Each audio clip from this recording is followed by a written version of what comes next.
Okay everyone, so I'm going to show you the ingredients that you need to make the potato salad the way I make it. So you're going to need 6 eggs, so half a dozen. You're going to need olive oil for after to season it. Vinegar of your choice. I'm using apple cider vinegar today. You want a small can of sliced carrots, a small can of peas, and a small can of beets.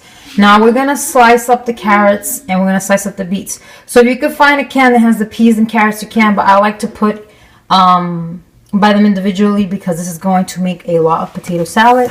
Then you want to use mayonnaise of your choice. Today I'm using the Hellmann's with the olive oil, salt for when we boil the potatoes, and a whole 5-pound bag of potatoes of your choice. You can use yellow potatoes, you know, whatever you feel like using that day. I'm using these today. So I'm going to show you a quick trick to help cut down on time for cutting up your potatoes because it can be kind of tedious because there's a lot of potatoes to go through.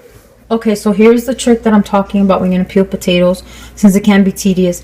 Just fill up your sink with hot water and then pour the potatoes in there and leave them for about 10 to 20 minutes depending on the skins. The skins are pretty thin on this, so I'm going to leave it about 10 minutes. And then what you're going to do is take them out and chop them up. Okay, so this is what you'll be left with. And the good thing about doing it in the sink is that then you just drain it out and it's easy cleanup. You just scoop it all up and throw it in the garbage. And just make sure you use a knife that's made for like peeling. I know people use potato peelers, but I really have a hard time using those. I prefer to use a knife. Okay, so now the potatoes are ready to be diced into medium-sized pieces. The smaller you cut them, the faster they're going to cook. But the bad thing about that is that when you're gonna go mix it all together, they mash up faster. Whereas if it's a medium piece, then there's less likely of it turning into mashed potatoes instead of potato salad. So the really good thing about cutting them in the water too is that they come out nice and clean. You can just rinse them out right away. So this is roughly like the size you want for the potatoes.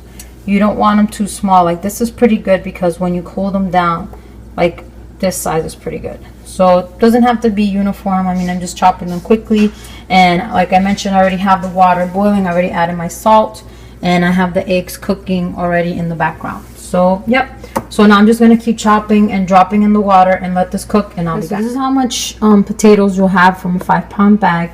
I'm letting these cool down. It's already been about 10 minutes since they've been out of the water in the colander straining. So you're gonna probably leave anywhere from 10 to 20 minutes depending on how much potatoes you made and all that. But you want to make sure it's not hot. I don't know if you guys can see the steam coming off of it, because then you're gonna end up with mashed potatoes instead of potato salad.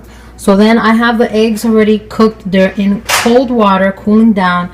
And a trick for you guys to crack these eggs easily is you crack the top and the bottom, and then you just roll the egg, and then the shell comes right off. If I had someone hold the camera, I'll show you guys how to do it, but that's how I peel my eggs really fast. So these are gonna sit for another 5 minutes, and then I'm gonna peel them. This is gonna sit for another 10 minutes, and then it will be cool enough, and then I'll be back to show you how to blend it all together. Okay, I already diced up all the eggs, and I put in 2 tablespoons like this of the mayonnaise, and 1 capful of olive oil swirled around, and this spoonful of the apple cider vinegar. Now I'll mix it all together.